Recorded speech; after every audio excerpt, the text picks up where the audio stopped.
Hallo und herzlich willkommen zu einem neuen Video. Wir schauen uns heute mal wieder Gold und Silber an und ich gebe euch ein kleines Update, wo es hingeht. Und so wie es aussieht, haben wir eine Jahresendrallye, vor allem bei Silber. Das schauen wir uns gleich an in den nächsten Minuten.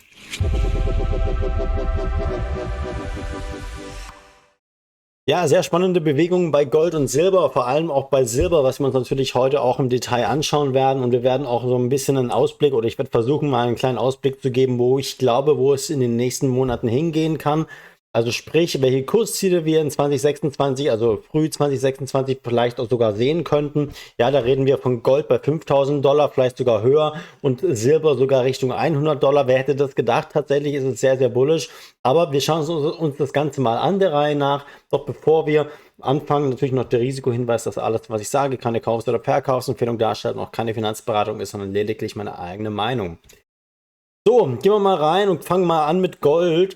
Und Gold ist, wir sehen hier Gold im Monatschart und ist natürlich jetzt hier, nachdem diejenigen, die meine letzten Videos gesehen haben, werden auch bestimmt wissen, dass ich gemeint habe, okay, Gold ist reif für eine Korrektur. Und ja, das ist natürlich immer noch klar. Aber nichtsdestotrotz stehen die Weichen kurzfristig mal wieder auf steigende Kurse.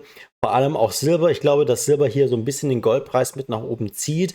Das sehen wir vor allem auch heute, jetzt am Freitag, wo ich das Video aufnehme. Wie heute Gold gestiegen ist und wie viel heute Silber gestiegen ist. Ja, wir sehen es hier so ein bisschen 1,4% hier oben links, ja. Da ist der Anstieg vom Goldpreis heute am Freitag und es hinkt so ein bisschen hinterher. Wir sind noch vom Allzeithoch von 4.400 Dollar noch ein gutes Stück entfernt. Aber ich glaube auch, dass wir das durchaus gute Chancen haben, das auch hier zu durchbrechen. Aber muss man auch ganz klar sagen, wir müssen da ein Auge drauf haben, ganz klar. Also hier kann es immer noch passieren, ja, dass wir hier durchaus so quasi wieder an 4.400 Dollar scheitern und dass wir so eine Art Doppeltop formen. Und dann ist halt eben die Variante oder die Möglichkeit, dass wir doch mal eine Korrektur sehen hier im Wochenchart, vor allem auch mal vielleicht ein bisschen tiefere Kurse beziehungsweise auch eine längere Seitwärtsphase ist nicht ausgeschlossen. Deswegen ist diese kritische Marke von 4.400 Dollar aktuell so wichtig. Sollten wir da drüber steigen, haben wir ein neues Allzeithoch, das triggert dann Kaufsignale etc. Und dann stehen die Kurse, die Chancen tatsächlich nicht schlecht, dass wir auch entsprechend dann demnächst in Richtung 5.000 Dollar laufen, vielleicht sogar dann noch drüber, müssen wir mal sehen, wie bullisch der Kurs ist. Aber das verfolgen wir natürlich hier in den Videos auf jeden Fall. Was ich natürlich auch zeigen möchte, ist jetzt hier natürlich auch der Silberkurs. Ich glaube, das ist somit am interessantesten natürlich auch hier heute. Und da sehen wir auch Silber heute 5,8% im Plus. Das ist schon wirklich außerordentlich viel. Und das ist natürlich, ich sag mal, ein Ausrufezeichen dafür, dass wir jetzt hier auch ein neues Allzeithoch gemacht haben. Ja, wenn wir jetzt hier mal in den Monatschart gehen, dann sehen wir haben jetzt hier dieses Allzeithoch, was im Prinzip schon seit 1980 bestand, haben wir jetzt durchbrochen. Und das ist schon wirklich ein sehr, sehr signifikanter Ausbruch, beziehungsweise ein signifikantes Kaufsignal, was jetzt getriggert wird am Markt. Und mich würde es nicht wundern, dass, oder wenn Silber entsprechend auch noch stärker durchzieht, ja, dass wir auch in den nächsten Monaten durchaus noch sehr steil steigende Kurse haben könnten, weil, wenn man sich mal Silber so anschaut in der Vergangenheit, war es durchaus auch mal sehr, sehr parabolisch. Und wenn wir das mal einfach nur vergleichen, ja, dann können wir vielleicht eventuell hier sein von dem, was wir in den Ende der 70er Jahre hatten. Und das kann durchaus noch locker in Richtung 100 Dollar gehen. Also es ist tatsächlich nicht ausgeschlossen.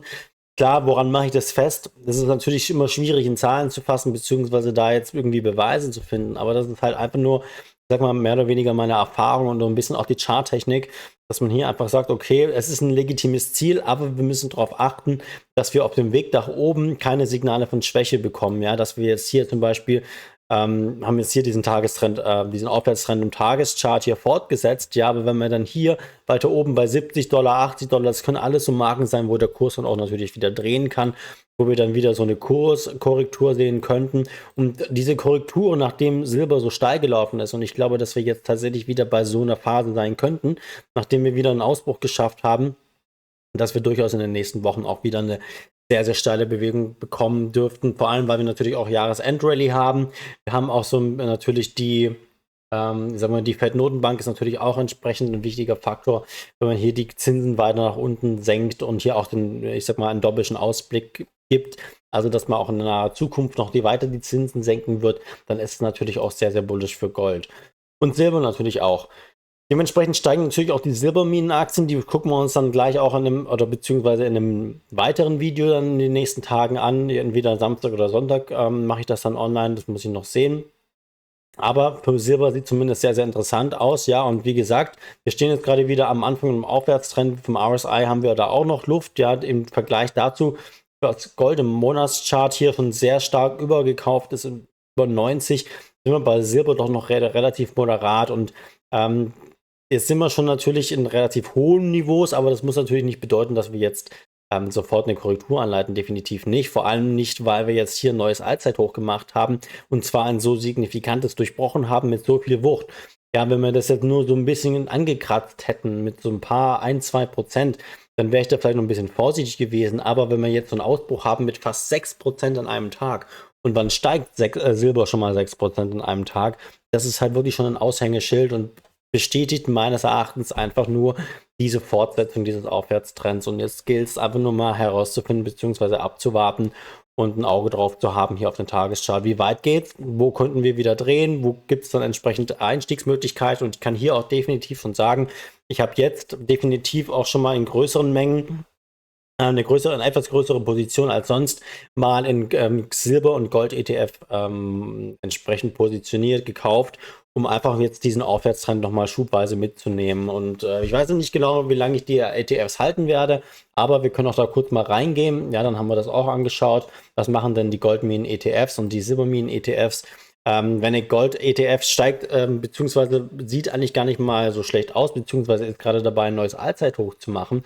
Wenn wir uns nochmal ganz kurz Gold anschauen, sehen wir ja, Gold ist noch unter seinem Allzeithoch, aber der ETF ist schon fast drüber. Das ist einfach nur der Tatsache geschuldet, dass die Goldminenaktien eben so also die Unternehmen dahinter so gut wirtschaften und so viel Geld verdienen auf diesem aktuellen Niveau, weshalb der Goldminen-ETF durchaus auch den Goldchart outperformen kann. Also das ist tatsächlich was man jetzt auch, was sich jetzt auszahlen dürfte, dass eben die Goldminenaktien und natürlich auch die Silberminenaktien entsprechend den Edelmetallen eine bessere Performance abliefern könnten.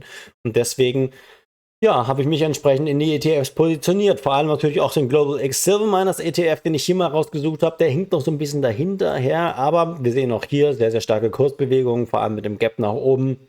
Wenn man so eine Kerze sieht, dann ist es einfach ein Zeichen dafür, dass der Trend sehr, sehr stark ist. Da haben wir dann noch so ein bisschen Widerstand, aber ich glaube, hier dürften wir auch in relativ kurzer Zeit in Richtung $100 laufen und das ist natürlich auch schon eine stattliche Rendite, wenn man das in ein paar Wochen, dann vielleicht 1-2 Monaten dann durchaus auch dann entsprechend haben kann. So, ja, das war das kurze Update zu Gold und Silber. Schreibt gerne in die Kommentare, was für Kursziele ihr seht, noch in diesem Jahr 2025, beziehungsweise dann auch in 2026. Würde mich interessieren, lasst uns gerne diskutieren und wenn es euch gefallen hat, gerne hypen, wenn ihr das könnt auf dem Smartphone. Manche können es, ich zum Beispiel nicht. Und wenn es euch sonst gefallen hat, natürlich gerne einen Daumen nach oben da lassen und natürlich ein Abo, das würde den Kanal unterstützen, mich freuen. Und dann hoffe ich, dass wir uns bei einem von den nächsten Videos wiedersehen. Bis dann, alles Gute, viel Erfolg und ciao.